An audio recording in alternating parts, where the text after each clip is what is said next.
பதவியை ராஜினாமா செய்த தமிழக ஆளுநர் சற்று முன் அவசரமாக டெல்லி கிளம்பியதால் பரபரப்பு.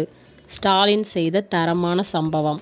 2026 சட்டமன்ற தேர்தல் நெருங்கி வரும் நிலையில் தமிழக அரசியல் பெரும் பரபரப்பை எட்டியுள்ளது. அந்த வகையில் தமிழக சட்டமன்றத்தை பொறுத்தவரையில் இயற்றப்படும் ஒவ்வொரு மசோதாக்களும் ஒப்புதல் அளிக்காமல் ஆளுங்கட்சிக்கு எதிர்ப்பு தெரிவிக்கும் வகையில் தாமதப்படுத்தி இழுவையில் வைத்து கொண்டிருக்கும் தமிழக ஆளுநர் ரவிக்கும் ஆளுங்கட்சிக்கும் முதல் போக்கு கடுமையாக மாறியிருப்பதும் வேடிக்கையாகவே இருக்கிறது.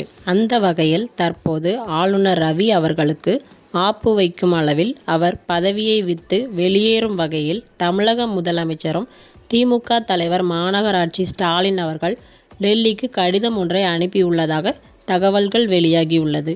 இதன் காரணத்தினால் ஆளுநர் பதவிக்கு பெரும் ஆபத்து இருப்பதாக டெல்லி வட்டாரங்கள் தெரிவித்து வருகின்றன. கும்பகோணத்தில் கலைஞர் பெயரில் பல்கலைக்கழகம் அமைப்பதற்கான மசோதாவை ஆளுநர் RN ரவி குடியரசுத் தலைவருக்கு அனுப்பியிருக்கிறார்.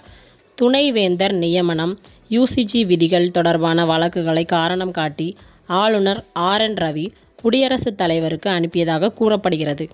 சட்டசபையில் கடந்த ஏப்ரல் 24ஆம் தேதி மறைந்த முன்னாள் முதல்வர் கருணாநிதியின் பெயரில் கலைஞர் பல்கலைக்கழகம் உருவாக்க வேண்டும் என்ற கோரிக்கை வைக்கப்பட்டது.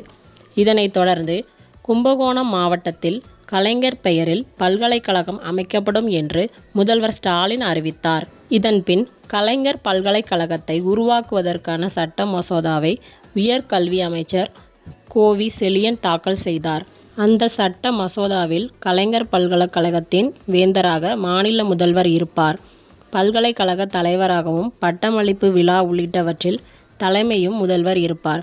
அது மட்டும் இல்லாமல் வேந்தரின் முன் அனுமதியின்றி யாருக்கும் கௌரவ பட்டங்கள் வழங்க இயலாது. பல்கலைக்கழகத்தின் இணை வேந்தராக உயர்கல்வித்துறை அமைச்சர் செயல்படுவார். துணைவேந்தர் தேடல் குழுவில் வேந்தர் பிரதிநிதியாக உச்சநீதிமன்றம் அல்லது உயர்நீதிமன்ற ஓய்வு பெற்ற நீதிபதி, அரசு பிரதிநிதியாக ஒரு கல்வியாளர் அல்லது முதன்மை செயலாளர் அந்தஸ்துக்கு குறையாத அதிகாரியும், சிண்டிகேட் பிரதிநிதியாக மாநில அல்லது மத்திய பல்கலைக்கழகத்தின் துணைவேந்தர் உள்ளிட்ட கல்வியாளர்கள் இடம்பெறுவார்.